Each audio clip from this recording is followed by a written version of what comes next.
उनसे पूछताछ की गई थी। आपको क्या लगता है इस मामले में? नहीं, वो तो साफ, ये तो राजनीति है। और जिस किस्म की राजनीति हो रही है, मैं देख रहा हूं 2014 के बाद कि कानून का दुरुपयोग हो रहा है और नफरत की राजनीति हो रही है। और जो हमारा लोकतंत्र है, अगर ऐसे ही चलता रहे तो लोकतंत्र क्या, केवल एक ढांचा रह जाएगा। लोकतंत्र की जो बुनियाद है वो लोकतंत्र की खत्म हो जाएगी। रूल ऑफ लॉ जिसको हम कहते हैं, डेमोक्रेसी, लोकतंत्र, कहां है रूल ऑफ लॉ? अभी इनको चार्जशीट करने का आज के दिन क्यों कर रहे हैं ये सब चार्जशीट? ये मामला तो कितना पुराना है। और कौन सा इन्होंने कोई जुर्म किया है? अरे भैया, जिस शख्स ने ये फाइल किया वो शेयर होल्डर तो नहीं है, और एजेएल ने तो कोई कंप्लेंट नहीं किया, कंपनी तो कोई कंप्लेंट नहीं किया। तो इनको क्या तकलीफ हो रही है? और कौन से प्रोसीड्स ऑफ क्राइम जिसको कहते हैं कि भाई जुर्म का जो पैसा है, कौन से जुर्म का पैसा इनके पास है? जो कंपनी है वो तो एक सेक्शन 25 कंपनी है, तो उसमें तो आपको कुछ ले ही नहीं सकते कंपनी से। वो जारी संपत्ति है, वो कंपनी की है। लेकिन इनका मकसद ये नहीं है। इनका मकसद जो पहले भी कर चुके हैं कि नफरत फैलाओ।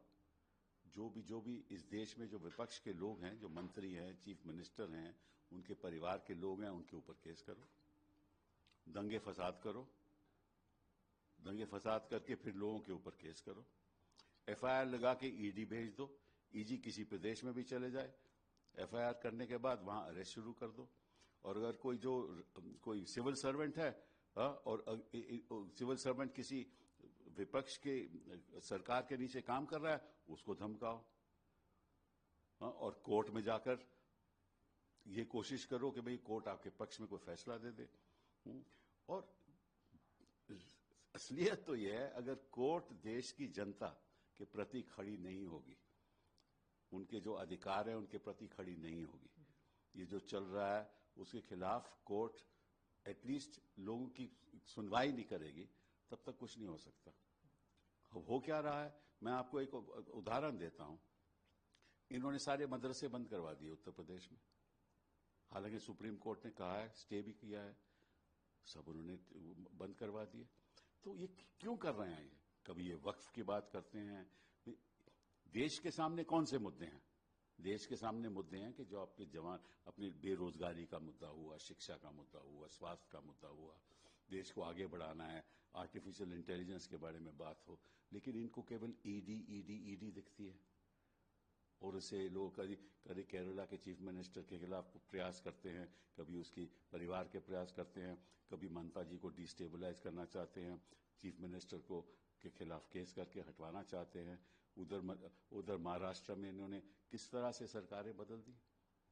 वो क्राइम नहीं है, वो कोई जुर्म नहीं है कि आप लोगों को आकर्षित करके, हम जानते हैं क्या होता है, उनको मंत्री बना दो और उससे पहले उनके खिलाफ बयान दो कि बड़े करप्ट हैं, फिर उन्हीं को मंत्री बना दो।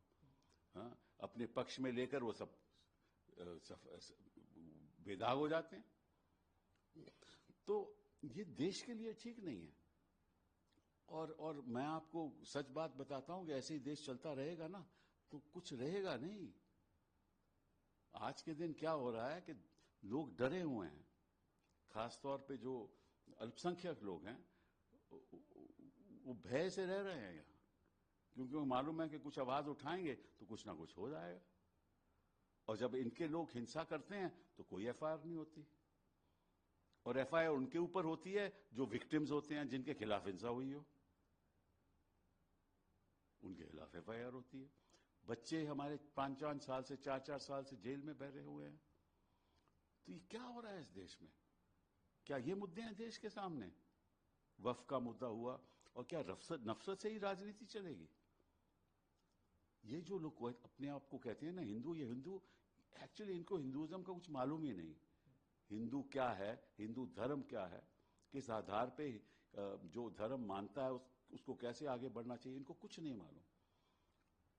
अगर हिंसा करें और मेजॉरिटी के लोग करें तो कोई फर्क नहीं इनको पड़ता। तो ये तो हो रहा है हमारे देश में।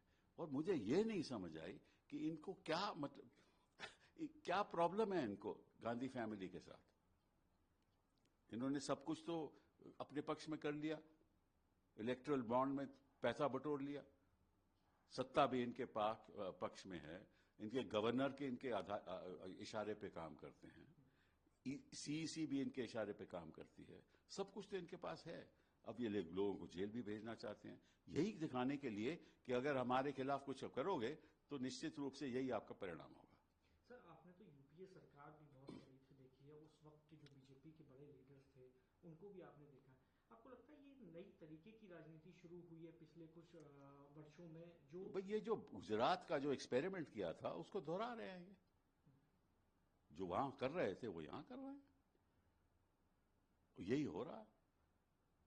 ऐसा लगता है कि भाई लोगों के कोई हक ही खत्म हो गए, सब हक खत्म हो गए, कोई लोगों का कोई हक ही नहीं है। इनके कोई जर्नलिस्ट इनके खिलाफ बोलेगा तो उसके खिलाफ शुरू कर देंगे, कोई यूट्यूब पे कोई पॉडकास्ट चलाता है तो उसके खिलाफ शुरू कर देंगे, बच्चे एजिटेट करेंगे, क्रिटिसाइज करेंगे तो उसके खिलाफ कुछ कर देंगे, कोई आवाज उठाएगा तो उसके खिलाफ कार्रवाई शुरू कर देंगे। तो ये किस किस्म की राजनीति है? इसीलिए संविधान बना था हमारा, अंबेडकर जी के यही सपने थे, और ये बात अंबेडकर जी की करते हैं, गांधी जी की करते हैं। उनके आदर्श के सामने को लेकर तो आगे बढ़ते नहीं है। बात करेंगे गांधी जी, काम करेंगे उल्टा। बात करेंगे संविधान की रक्षा की और उसकी धज्जियां उड़ाएंगे। ये इनकी राजनीति है।